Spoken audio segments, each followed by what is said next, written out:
is the video you're going to want to turn to whenever you're homeschooling and you're trying to figure out what curriculum to use for your lower elementary student.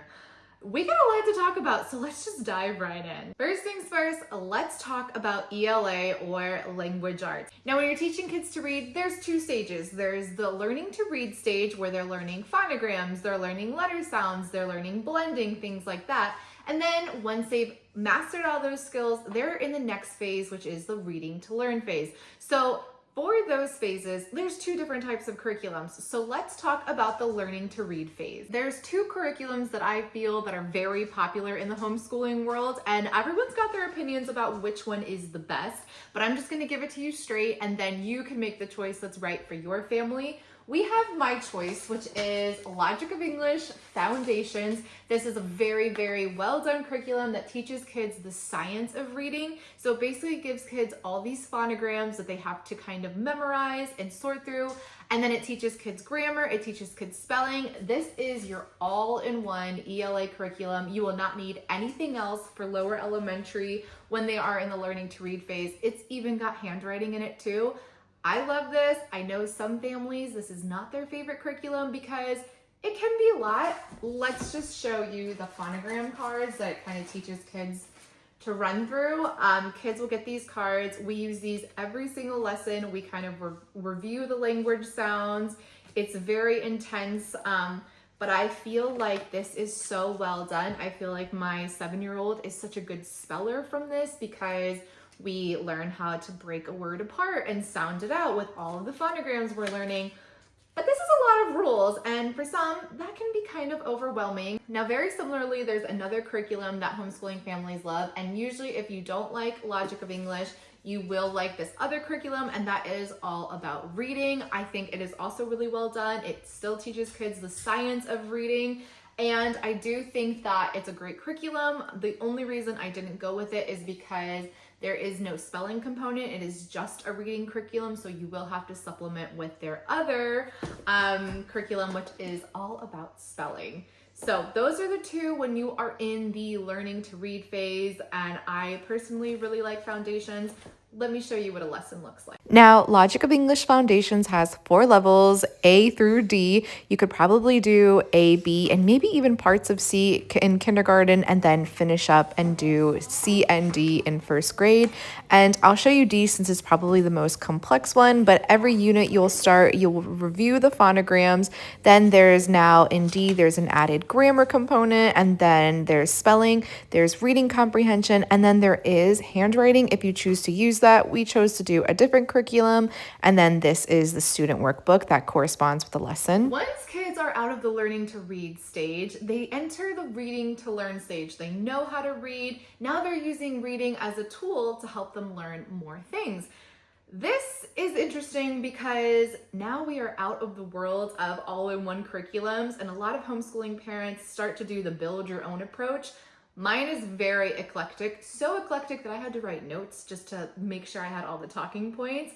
But I think that this is going to give us a really well-balanced homeschooling year, and I'm really excited. But I'm also going to share other ideas in case you're like, this is too much, this is not for me. Because I think in the homeschooling world, we feel like the best curriculum is the one that we have to do, without realizing that the best curriculum is the one that works for you as the teacher and your student as the learner. So I'm gonna break apart ELA into all the different components and the curriculums that I chose for each, starting with spelling. Any good language arts curriculum needs a good spelling curriculum.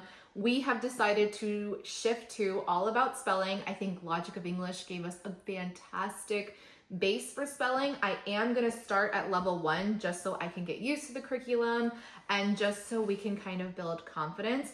This is really cool because you get this box and it is full of different rules that kids need to know. I like how organized this is. I feel like I'll never escape cards apparently in homeschooling.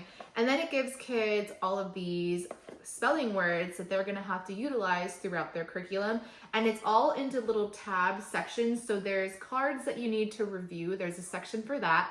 There's cards that we've mastered and cards that are going to be in future lessons. So this is a really fun way to kind of take all your rules, all your cards, all your phonograms, and make sure you'll kind of know where your kid is, which I actually really like that, because sometimes in foundations, I wish it was organized like that, because there were words that we could have used more practice on. There were phonograms that sometimes were tricky for us. I feel like this method is actually fantastic and I love it. Speaking of which, this is such an easy open and go curriculum. There's a fun little activity book, as there usually is. This is very gentle, very play-based. I have no complaints about this curriculum. And I also love the teacher's manual, because it is so easy to utilize. It's very open and go, right? What an open and go curriculum is, the teacher can open it. We don't have to do that much prep work, and then you go, and it's very easy to teach the lesson. Now, if that's not going to work for you, other spelling curriculums that I have read about are Logic of English Foundations and Logic of English Essentials, which is once you're past foundations, you can move on to essentials. And another spelling curriculum that homeschooling families really like is Spelling UC. So those are two to look into, but I felt like with everything, I really loved All About Spelling. I thought it was really well done, and that is what we are going to be using. I got level 1 and level 2, so right when we finish level 1, we can move right into level 2. The next component of any good ELA curriculum is, of course, the reading comprehension component. And I feel like I have a few curriculums that are going to touch on this, and one of them that I'm really excited about is the Brave Writer DART program. Now, you can get the whole year's curriculum, but I also really like this because you can get individual darts. They're only like $20, and it will take you through a month. You can stretch it further if you want, and it gives you a book that you go through together, and you will do copy work, you will do dictation, you will learn vocabulary through here. She picks out excerpts from each book, and then you will do the copy work, or she'll point out different types of grammar that is in the novel. So it's an immersive way to do reading comprehension that is way more hands-on for kids versus they're reading a textbook. Now they have to memorize these rules. I love the idea of like immersively going into literature and making sure that we still do our family read alouds. And I also like that we could go through the list together, and my son picked this book, so it's high interest for him. So I'm very excited about Brave Write. I think it's a really fun program. I'm looking at it. It is all pretty simple to use. There's kind of a little bit of prep work for the teacher, but not bad. And then as they go through the writing, she'll have a passage and she'll be like, oh, what are these quotations used for? Let's look at all the end marks. And I like this, and I also have a curriculum that's going to pair really well with this. So when I pick curriculums, I want to make sure that I'm picking things that they all can kind of work together. They'll blend together harmoniously versus they're not working at all. So for reading, we are going with Brave Writer Darts. Another component of ELA is, of course, handwriting. Handwriting is so huge, and I'm going to share what we use and then what we're going to move on to. In kindergarten, all the way up to second grade, we have been using Handwriting Without Tears, and I've had no complaints, especially in kindergarten. This is such a fantastic curriculum. It is all very hands-on, and it teaches kids how to form letters in the form of lines and curves. So think of the letter B, for example. It'll be one line and then two small curves. Something about the way that that teaches kids is just really sticks with them. And then I kind of had just kept on going because it was easy, it's very affordable, and I liked their Building Writers program. This is what I used in first, and then I also used their second grade book halfway through first grade. It's all just different parts of writing. So there's a narrative writing component, there's an informative writing component, and then there's an opinion piece. So I love this. I did not think that we needed the printing like second grade because it was all copy work. And at that point in our time, I wanted us to focus on creative writing and a little bit more independent writing. So if you're looking for just independent writing, their Building Writers program is fantastic. I have no complaints. Since then, I have also decided to add a new curriculum to the mix, and it is Write by Number. Now, I have not seen a lot about this. I somehow stumbled on this. And this is kind of going to be a technical writing curriculum, and it's used from K through 12th grade. So it's going to take kids from writing a topic sentence all the way to a multi-paragraph essay. And it breaks it apart. It simply just makes writing technical. It'll tell you how to write a topic sentence. And that's stage 1. So sometimes kids in kindergarten and first grade will stay in stage 1 for the whole year. They have to form topic sentences independently with capital, end mark, subject, verb, things like that. And then they'll move on to phase 2, which is forming a different paragraph, a 3-sentence paragraph, and it kind of works on the sentences' relationships with each other. And so the goal is that students are going to stay in each stage until they're ready, until they've mastered it, right? And then they'll move on to the next stage. So this is not like a very comprehensive curriculum where every single day you've got something, right? It's not like Handwriting Without Tears. I can pull it out and we can say, okay, let's just write this passage today. I'm going to blend this into our curriculums. So say we're doing a DART, which also has handwriting, it has copy work and dictation in there. I can say, okay, here's a passage, let's write a topic sentence. So it's a really cool way for us to kind of incorporate this curriculum into our day-to-day. And it's also fun because as the teacher, I am a really good creative writer, but not so much on technical writing. So this will also help make me feel confident when I'm teaching. I was really excited about it. It is a little pricey, but I figured since it is going to be used from kindergarten until 12th grade, it was well worth it. So this is definitely a curriculum for you to look into. If that is too much and too overwhelming, I got this workbook style from Evan Moore. I think it's like under $20 on Amazon. It's intended to be a daily workbook that helps kids work on the 6 traits of writing, which are ideas, organization, word choices, sentence fluency, voice, and convention. I know that brave writer, on top of her darts, she also has 2 curriculums. She has the Jot It Down curriculum, which is for younger writers. It's like ages 5 to 7. And then she's got her like partnership writing. So like you and your child are going to write as partners. And it kind of takes away the overwhelming feeling of handwriting. So that's another curriculum for you to look into. Now, looking at my notes, making sure I don't forget anything, there's 2 other handwriting curriculums that the homeschooling world really likes. And these are kind of modeled as videos. So there's the Institute for Excellence in Writing. It is intended for kids reading at a 3rd to 5th grade reading level, so it's a little bit advanced. And then there is Essentials in Writing, which is video-based lessons, and you pair it with workbooks. So this curriculum also covers grammar and composition as well. And I'm going to include links to every single curriculum that I mentioned so you can look at it and make sure that it's a right fit. I know that if you want to be more hands-off, or if you have multiple kids that you have to homeschool, I feel like a lot of families turn to Essentials in Writing and they really like it because of the video-based model. It is definitely way more hands-off. So those are some writing curriculums for you to keep in mind. And now let's move on to grammar. So there's a lot of schools of belief that under like 4th grade, kids should really be absorbing grammar through reading and through talking versus here's all these grammar rules, here's a workbook, memorize it, copy it, bada boom, bada bing. There's a place and time for that, but developmentally, kids under 4th to 5th grade just aren't quite ready for that. So with that train of thought, I decided to go in kind of a different direction, and I went with Michael Clay Thompson, and I got his entire Island curriculum, starting with Grammar Island. And the reason that I chose this is because it is unlike any kind of curriculum I have ever seen.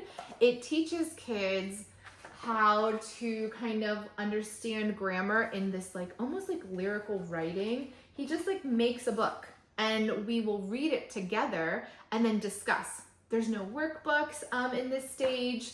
There's just us reading it together and then talking about it, which at a 2nd, 3rd grade level, that's exactly what they need. That's right at their level. And it takes kind of a lot of the work out of it.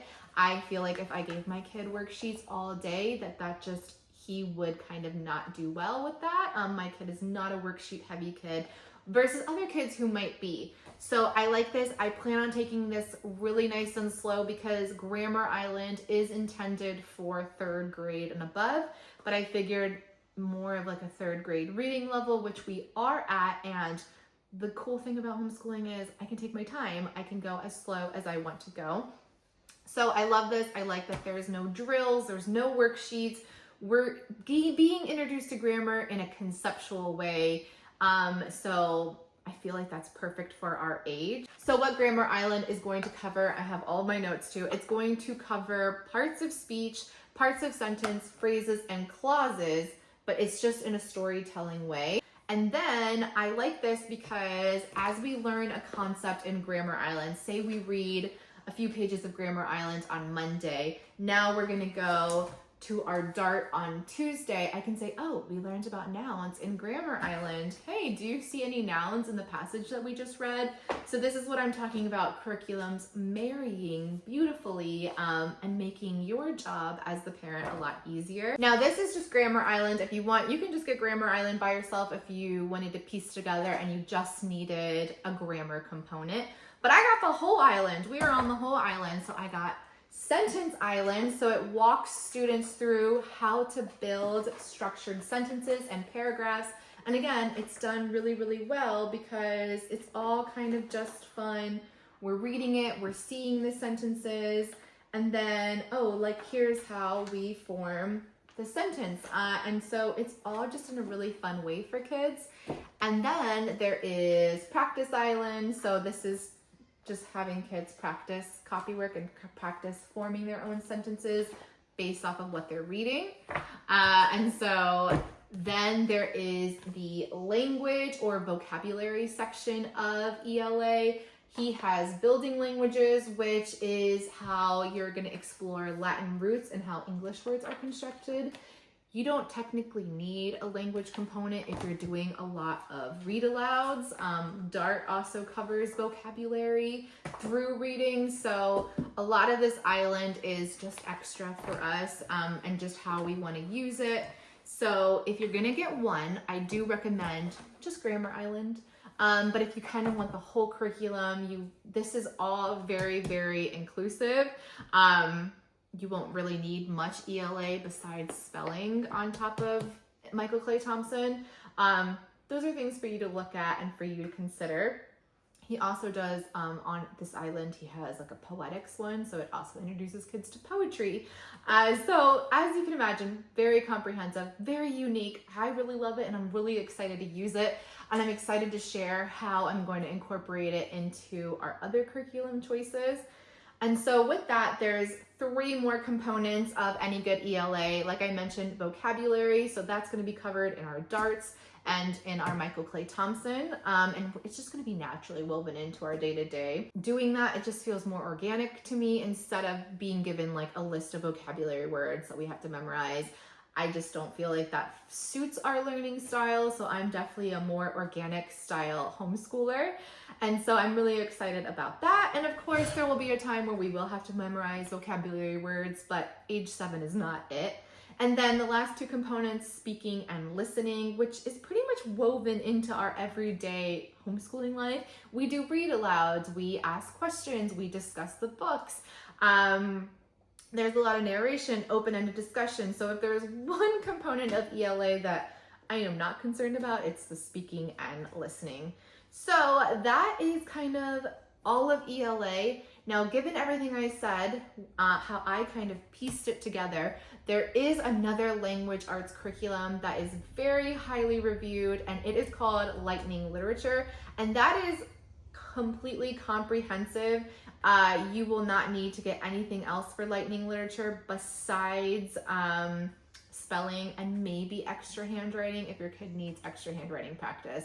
So Lightning Literature is very cool. The only reason I didn't go with it is because I like to choose what we're reading, and we had already read a lot of the books from Lightning Literature. But other than that, I think it's really well done. How that curriculum looks is you read a story, you're going to analyze the literary element in the story, like the character development, the plot, the theme, things like that. Then you're going to practice grammar and mechanics through their workbook activities. And then there's writing assignments. It is very workbook heavy. And so if you wanted a curriculum that's all in one, that has worksheets, it's very easy, open and go, Lightning Literature is definitely a curriculum that I recommend.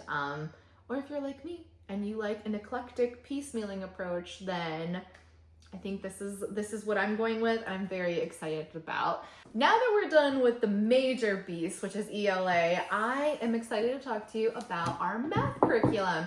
Now, there are 3 curriculums in the homeschooling world that I personally feel like are fantastic, and they're all done in different ways, so they're going to suit different learners. So I'm going to talk to you about all 3. I will say out of the 3, I have only purchased and used 2 of them, so the third one is just research that I've done. But let's talk about our first one, which is Math with Confidence. I used Math with Confidence in kindergarten. I plan on using Math with Confidence with my 4-year-old when she gets to kindergarten. I used it in 1st grade. I love Math with Confidence. It is gentle, it is play-based, it is good for those kids who are kind of apprehensive when it comes to math and they kind of feel like math is a chore. I think Math with Confidence is perfect. There's games, there's a lot of different ways to work through it. The workbooks are not overwhelming at all, and as the teacher, it is very easy. You open, it gives you the script to say, and you can go. It is a little bit more labor intensive from the parent in the sense of you've got games to play, and sometimes the games take a little bit of time. Not so much time that it's overwhelming in any way, shape, or form, but just if you were looking for a curriculum that you did not have to participate in, Math with Confidence is not it. It is we're sitting at the table, let's play this game, let's introduce this concept, here's your workbook, there you go. Now, Math with Confidence is essentially a mastery-based curriculum, which means that they master the skill before they move on. But I will say that it also spirals a little bit, and so every so often it will spiral back to an older concept to make sure that kids have understood it and they haven't forgotten it. So for that, I really love it. I think Math with Confidence is perfect. The only reason we moved away from Math with Confidence is because my kid just needed something a little bit more challenging, which enters our current curriculum and one that I am using moving forward, Beast Academy. Beast Academy is unlike anything I have ever seen. Sometimes I'm looking at these math problems and I think it is both fascinating and terrifying because I felt like as a student, I was always good at memorizing math facts, and then I was not so good at applying it. Beast Academy makes sure that you can do math forward, backwards, upside down, sideways, on a train, on a bus. I have never seen how incorporated they make math, and I love it. I love it. I love it for my kid. I love that he gets to see math in so many different ways and apply it because it is something that I truly struggled with. And while it does make things a little bit more complicated, I think that overall, it has a lot of value. What kind of math book teaches kids math through a comic? I think that is so fun. It's all graphic novel based. Now this is the workbooks, the teacher books, and the practice books. There is also an online component where kids can do the interactive video, and then it creates practice problems that kind of scale up or down depending on how your student is doing. So Beast Academy is great if you want to be a little bit more hands-off. You can give your kids the video lesson. My kid also independently just reads it and then does the workbook problems, and I help because it is tricky. It is tricky because it has a lot of logic-based, puzzle-based applications. So Beast Academy is for the kids that love math, they love puzzles, they love to think about math in different ways. Beast Academy really works well for us, and it's why I'm just sticking with it. I think it's really, really well done, and it's just unlike anything I've ever seen. The curriculum, I will say a negative of it is the curriculum has its tricky moments. It has moments where even I am looking up the answer because it makes kids not just memorize math, but be able to completely apply it and deep dive into math, right? I think that's fascinating. It is a little bit different than how we used to do math back in the day, but I think that this way is actually a lot more effective. The last curriculum I'm going to be talking about is Singapore Math Dimensions. Now, this is a curriculum that I have not purchased. I have done research on, and ultimately I decided to go with Beast Academy, but it was very close. Singapore Math comes very, very highly reviewed. It is touted as one of the best most rigorous math curriculums, and I think it's fantastic. I definitely think that if you're looking for something play-based, that is not the curriculum for you. It is definitely a little bit more strict, and it does have kids do a deeper dive into math, again, like Beast Academy, and not just understanding it, but definitely applying it. Looking at my notes, each lesson kind of has a concrete, a pictorial, and an abstract approach. Basically, this is new math. This is math unlike anything we've seen back in the day, but it is very effective. So with the concrete, you're gonna have a hands-on activity using manipulatives, which really helps kids kind of see the math versus just handwriting it. Then we have pictorial, which it transitions to pictures and bar models. So that's like their visual strategy, which helps kids see math in a different way. And then you have your abstract, which is your numbers and equations. So a little bit different, a little bit more comprehensive, a little bit more work for the parents compared to Beast Academy. But again, super well done, very rigorous math curriculum. It is very highly reviewed. So if you're gonna go with any math curriculum, one of those three will definitely serve you well. Now, those are the subjects that we do every single day: reading, writing, and math. Those are our core subjects. In lower elementary, science, social studies, music, and art, those are kind of enrichment. You don't need to do them every single day. 1 to 2 times a week is more than enough. And then obviously as they age up, they will be doing it daily. But right now we're doing it once a week. So I am going to start with science. Now, there are a few science curriculums. Honestly, I love science. I am a secular homeschooler, so I need our science to be non-biased, and I need it to be evidence-based, personally. So one science curriculum that I think does that really well is Real Science Odyssey from Pandia Press. Last year we did the life science unit. This year we are doing astronomy and earth science. You can combine these all in a year, so that is what I am doing. I love this because I feel like it is very simple. It is very easy for us as the teacher. You open it, it gives you a little blurb to read about, and then there is a hands-on lab to kind of hone in on that topic. I think that this is really well done. It's engaging without being overwhelming, and the hands-on learning part of this is the best. If there's ever something that I feel like we could kind of deep dive into, then we will do videos, or we'll just get extra books. All of the lessons also kind of have extra reading that you can pair just to deep dive into it more. But I feel like Real Science Odyssey is probably my favorite science curriculum that I have seen. A negative with Real Science Odyssey is that the labs can kind of be a lot. I think in the life science unit, they wanted us to get a fish, and I said absolutely not. I would not be getting a pet for science. And so for that, it was very easy to kind of go to the pet store and do our activity, or just watch a video on fish. So the labs can kind of be a little bit labor intensive, or just require materials that can be cost prohibitive, or it's just too much. It's very easy to just say, okay, I'm not going to do the lab for this. Let me find a different lab, or let's just watch a video to deep dive into it. And there's no like tests or quizzes. So if you're a family that needs tests or quizzes, this is not the curriculum for you. But other than that, I love it and I cannot recommend it enough. Another curriculum that is very highly reviewed in the homeschooling world, and is the curriculum that I first got when we started homeschooling, is Building Foundations of Scientific Understanding. I have nothing but good things to say about this curriculum, in the sense that it is very comprehensive. It is a phenomenal science curriculum if you have a strong science background. I was going through that curriculum.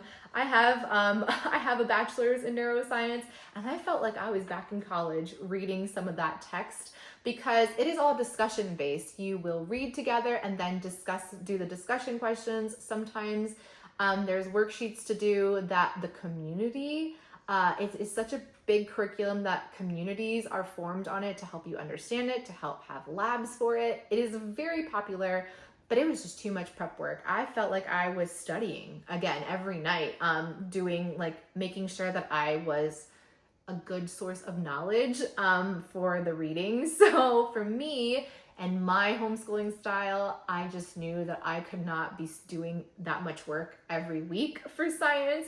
But I do know that some parents love this curriculum and they thrive off of it, and they really love the discussion-based element on it. But a curriculum that needs a whole Facebook group and like a whole community for, that's just a lot for me, especially with homeschooling. So I am sticking with Real Science Odyssey. Turning kind of into a different idea is video-based learning. So there's Mystery Science and Generation Genius, I want to say. Yes. Mystery Science is a fantastic choice if you want visual style learning. There's short video based on different science. It asks questions. It has a little short video that kind of answers that question. And then there's a hands-on activity. It is a subscription based, so you do have to pay for it. But I know a lot of families use Mystery Science. Sometimes I've gotten Mystery Science just to kind of supplement. And there's also Generation Genius, which is this guy, he's a scientist and he makes like the most out-of-pocket videos, but like kids love them. I will say that Generation Genius doesn't deep dive enough, but if you did want to do the video model style learning for science, it is very easy to see the topic that the video is about and then get your own books for it. So if you want video style learning, Mystery Science, Generation Genius are going to be perfect. Next up, we have social studies, and I have 3 curriculums to talk about. I've only had one, but I've done enough research on the other 2 that I feel like I can tell you whether or not it will be a good fit. The curriculum that I use for social studies is free. It's free. I use Core Knowledge. I love it. I have no complaints. Some people say that it can be a little dry, but I asked my 2nd grader if he wanted to stick with it or move to something else, and he said he loved it. So if I don't have to spend money on curriculum, I won't. So the cool thing about Core Knowledge is it's basically kind of very similar to what they're doing in elementary school. And you will have, it's all online, so you're not going to get a book for it, but I print out the student readers. The teacher manual is like 200 pages per unit. I'm not printing that out. I just have it on my laptop. And it just goes through the student reader, and then it gives like discussion-based questions to make sure that we're focusing on reading comprehension and kind of defining things, helping kids learn new vocabulary. I love it. I do say that sometimes it can be just, it could use a little more. So with those, like for ancient Egypt, we made Pepper's paper and we did clay pyramids. And that's just something extra that I added on. It's very easy to add on an art element to it or a music element to it. So it pairs really well with other things, other curriculums that you would add on. And have I mentioned it's free? It's free, okay? So Core Knowledge is great, comes highly recommended. I have no complaint. Another thing that I really like about it is it covers all of history, so it's all chronological, and it's going to cover geography, it's going to cover world religions, it's going to cover civics, things like that. So it is very, you know that you're hitting everything. It does cover religion in a way that's non-biased. It just gives you the facts, which I really appreciate because even though we are secular, I do still think that it is important to know about different religions and respect all religions. So I do like that that was a component. Now, the other 2 curriculums they're kind of like a reading, and they're an immersive social studies curriculum. You're going to read a book and then it's going to teach you through like the story. Pandia Press, which is the people who made our science curriculum, they made a history curriculum called History Quest. Each week you're going to read a chapter and it's going to blend historical topics with imagination, and you're going to have activities, you're going to have map work, you're going to have a craft, writing prompts is a lot. People like it, but they do like another one better, and that 3rd curriculum is Curiosity Chronicles. Kids tend to like Curiosity Chronicles better because instead of kind of just like a dry reading, Curiosity Chronicles has discussion based, so it's narrative style reading. It's between 2 kids who are time traveling. So for some parents, they think it's a little cheesy, but kids like eat it up. So the curriculum covers a little bit more history than History Quest does.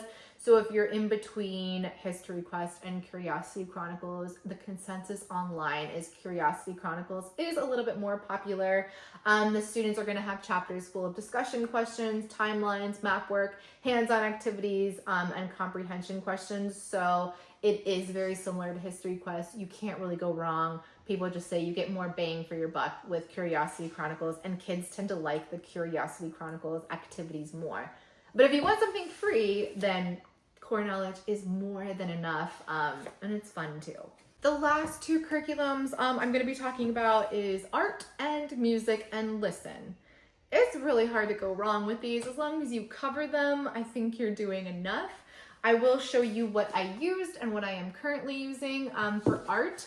This is great. This is Art is Fundamental. It's, I think I want to say like a $15 to $20 book that I got off of Amazon, and it teaches kids all of the elements of art, like lines, colors, things like that. It's great. It's great. It's fun. I did transition to a subscription style art because we did a free like sample of it and we loved it, and that is Soul Sparklets art. It is a subscription-based model, and when you go, it is very whimsical. It is a very fun art curriculum. Must be like there's over hundreds of videos on nature, literary studies, or like different states. If you wanted to combine it with your history curriculum, she's got the ability to do that. And it's all video based, or there's also like instructions via PDF guides. And so it's very easy to follow along. The projects are so much fun. You use a lot of different mediums. So I thought that was fun. My kid really likes video based art and seeing what the artist is doing, and I'm very thankful for that because I'm not the best drawer, so I like to leave it to the professionals. Other things that we're doing is we have local art classes, and so we will be doing those weekly because my kid really loves art, and so I want to kind of build that love. Now I will say Soul Sparklets art is more of a free spirit art curriculum, so if you need something that's a little bit more foundational, a little bit more rigid, you can get this book. And then another video-based model is Artistic Pursuits. It's a skills-based curriculum with art history integrated into it, and a lot of families also really like that. So out of those ideas, you are more than covered in art. And finally, music. Music is not something I'm super confident in. I am convinced that I am just tone deaf. So I found a curriculum on Teachers Pay Teachers. It is $35. I might outsource a lot of our music learning to either taking local classes or doing OutSchool. But this curriculum, it is Stageworthy by Whitty. She has multiple grade levels. I did all of her first grade year last year. Loved it. $35, say less. The lessons are super easy and they were under 20 minutes. It's very secular. It's very open and go. It's very easy to follow. And it just walks kids through a very comprehensive musical education. So you're going to get a full year's curriculum, and it's going to be divided into weekly lesson plans, and you don't need any music experience to teach it, which I am so here for. So that is everything that I am doing in lower elementary, and different ideas for you to look for when you're utilizing a curriculum. And again, this is a lot. The world of homeschooling curriculums can be a lot. And if you are more traditional in your education, kind of like I am, you can deep dive into it all day. Again, the curriculum that works the best is going to be the one that works the best for you as the teacher. You know, maybe you need something open and go. Maybe you need video model style. And also the one that works best for your learner, right? You can get super excited and think that these curriculums are the best, and then you can open it and go, that is not gonna fit my student's learning style. So kind of knowing how to balance that is going to be really important. You will make mistakes. As a homeschooling parent, you will buy a curriculum that you thought was gonna go so well and your kid just hates. It's okay. Usually you can resell it. I know some curriculums have like a 30-day guarantee. There's Facebook Marketplace where you can resell it. You can use it for another student. You can do a lot of things so that it's not a complete wash. I hope that that was kind of helpful. And I think I'm going to do a part 2 with things that I'm doing with my preschooler, just so that this doesn't become hours long. I am fully in the camp of 3 to 5-year-olds should play to learn. But I do have a few things in mind for her to kind of assist in that play-based style learning that I'm really excited to share. So with that being said, make sure you like, make sure you subscribe, and follow along for my next video as I take you through our homeschooling journey, things that we're doing, and just a day in the life of a regular, secular homeschooling mom. See you in the next one.